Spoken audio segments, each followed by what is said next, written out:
Let's just admit it. We are, as a culture, completely obsessed with the zombie apocalypse. I mean, from The Walking Dead to 28 Days Later, these stories about society just falling apart, they have a serious grip on us. And for good reason. They're awesome.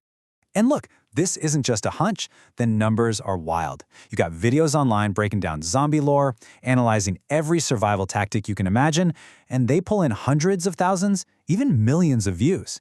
Our fascination with the end of the world as we know it, it's very, very real. But that's where we hit a really important snag. After sinking all those hours into watching these epic sagas, you have to entertain a pretty jarring thought. What if everything these incredible stories taught you about survival is not just a little off, but actually dangerously wrong? So that's the big question we're going to tackle, right? What if the very things that make for such great edge-of-your-seat drama on screen are the exact things that would get you killed in a real-world collapse? Let's break down some of the biggest myths. Okay, so we have to start with one of the most iconic scenes in the entire genre. You know the one, the opening of 28 Days Later. It's brilliant, it's unforgettable filmmaking, and it perfectly sets up our first major myth, the idea of the silent city. On TV, our hero wakes up and London is just empty. It's ghostly quiet, and that sense of total isolation just hits you in the gut. But the reality? The actual collapse of a major city would be the absolute opposite of that. It wouldn't be this peaceful wasteland. It would be a loud, messy, brutally chaotic nightmare. Yeah, instead of silence, you'd be hit by a total wall of sound. Think about it.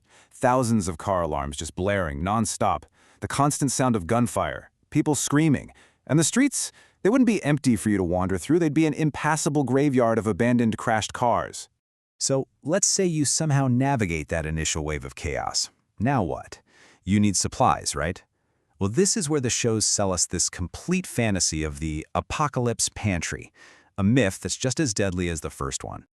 We've all seen it 1,000 times. Our heroes wander into a supermarket, maybe weeks or months after it all went down, and find shelves just full of canned goods. The reality? That store wouldn't last for weeks. It would be picked clean in a matter of hours. The second a real crisis hits, something called panic buying takes over. We've all seen a small taste of it. Shelves get stripped bare almost instantly. So that supermarket wouldn't be a quiet spot for a supply run, it would be a dangerous, violent battleground where the last can of food could literally cost you your life. And all that desperation leads to another really bad idea we get from the movies, how people try to get rescued. This brings us to our third, and maybe the most dangerous myth of all, the rescue trap. You know the classic move of getting on a rooftop and lighting a giant fire for help? Well, that's basically a step-by-step guide on how to get captured or killed. You're making yourself completely visible and creating this giant beacon. You're not just signaling potential friends, you're putting up a giant neon sign that says food and supplies here, to every infected creature and even worse, every hostile person for miles around. And that desire for rescue often leads people straight into an even bigger trap, the false hope fortress. This is that classic trope where you hear a radio broadcast promising a safe, military-run sanctuary. It preys on your desperation by offering a perfect solution that just sounds way too good to be true, because it always, always is. You're not being rescued, you're walking into a cage. And if you look closely in the shows, the red flags are always there. First, the message is always one way. You can hear them, but you can't reply or ask any questions. Second, it directs you to some isolated location where you'll be cut off. And third, it makes some huge promise, like, we have a cure. The big takeaway is, when everything is completely fallen apart, you have to be really, really suspicious of easy answers.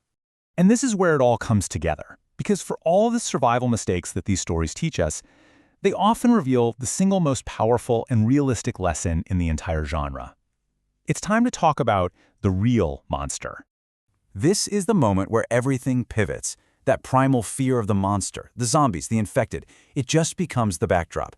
The main conflict, the real horror, is no longer about what's out there. It's about surviving the other people. And this quote just says it all, doesn't it?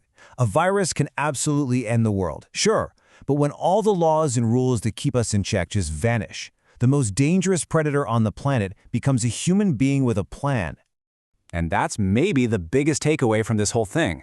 It was never really just about zombies. It's about what happens to us when that thin layer of civilization gets peeled away and everyone is just acting out of raw desperation. Which leaves all of us with one final, pretty unsettling question, doesn't it? In a world with no rules, a world that's all about pure survival, how do you decide who's a friend and who's the real monster? Who would you actually trust?